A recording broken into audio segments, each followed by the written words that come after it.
afternoon on this Thursday, January 7th. I'm Linda Tamim, and these are today's top stories.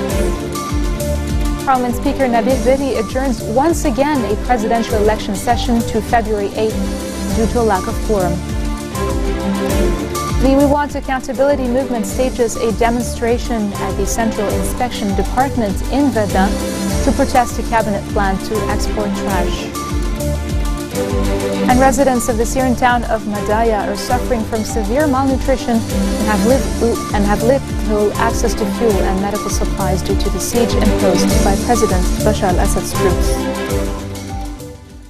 Parliament Speaker Nabih Berri has adjourned a presidential election session to February 8th due to a lack of quorum once again. Around 35 MPs attended the session, whereas the legal quorum requires the presence of 86 lawmakers. Just a reminder that MPs have failed to elect a successor to former President Michel Sleiman, whose term ended on May 25th of last year. Hezbollah MPs and fellow parliamentarians from Michel Aoun's Free Patriotic Movement have thwarted a quorum since April 2014 by boycotting voting sessions, demanding an agreement beforehand with their March 14 rivals over a consensus candidate. The We Want Accountability movement has staged a demonstration at the Central Inspection Department in Beirut's Verdun area to protest a cabinet plan to export trash. The activists, who surprised policemen at the building with their move, scuffled with security forces, who tried to drag them away by force. Dozens of others who were locked outside the headquarters started objecting and shouting slogans. Activists told reporters they will not leave without knowing who robbed them and vowed not to back down.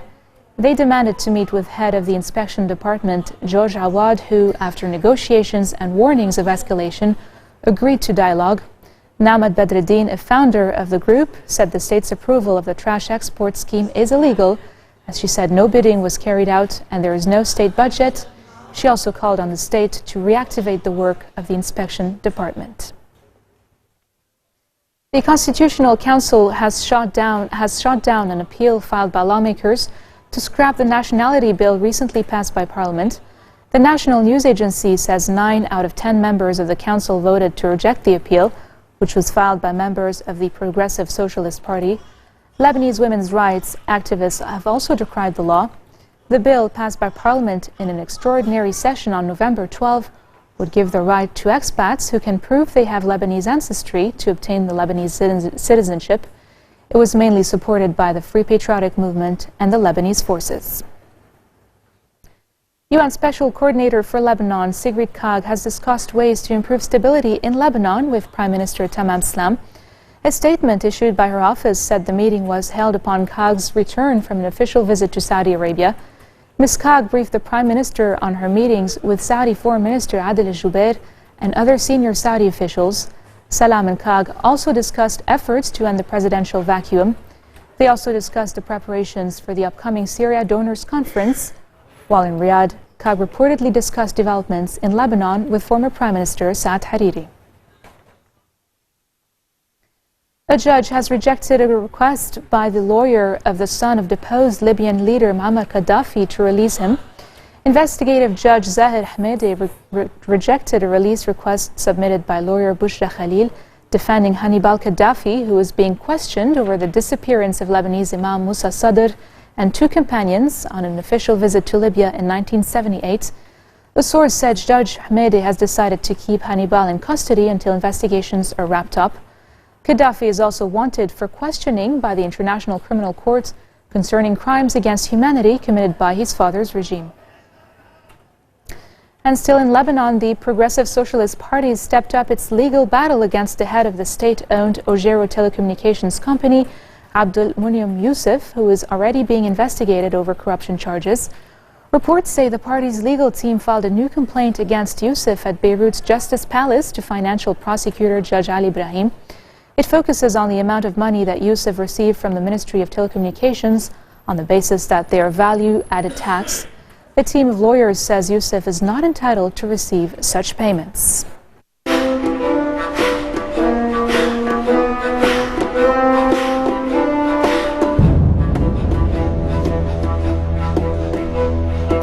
And just in, the Syrian government has agreed to allow aid into besieged Medea as residents of the Syrian town about 25 kilometers northwest of Damascus are suffering from severe malnutrition and have little access to fuel and medical supplies due to the siege imposed by President Bashar al-Assad's troops since July.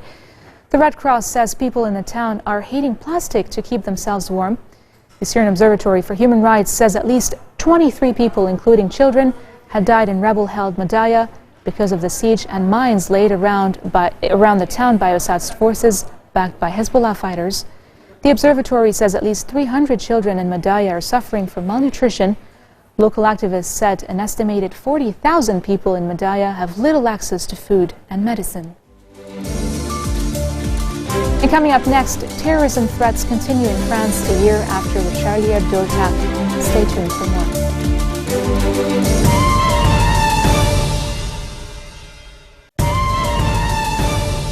Welcome back. You're watching the English newscast. At least 65 people were killed in a truck bomb attack at a police training center in a western town of Libya.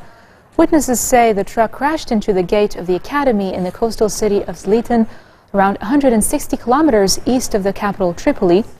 Zliten Mayor Miftah Lahmadi said the truck exploded as hundreds of recruits were gathering at the academy, leaving dozens injured. Libyan local news agency Lana, meanwhile, said 127 have been injured. Reports say emergency has been declared in 4 local hospitals following the attack. Iran has accused the Saudi-led coalition of an airstrike on its embassy in the Yemeni capital Sana'a amid rising tensions between Tehran and Riyadh. Iran's foreign ministry said Saudi jets deliberately struck its embassy in an air raid that injured staff. Foreign Ministry spokesman Hossein Jabir Ansari was quoted as saying, "This deliberate action by Saudi Arabia is a violation of all international conventions that protect diplomatic missions." He added the Saudi government is responsible for the damage caused for the situation of members of staff who were injured. Coalition spokesman Brigadier General Ahmed Asiri said the Saudi-led coalition fighting in Yemen will investigate Iran's accusation. Asiri said coalition jets carried out heavy strikes in Sana'a on Wednesday night, targeting missile launchers used by Houthi fighters against Saudi Arabia.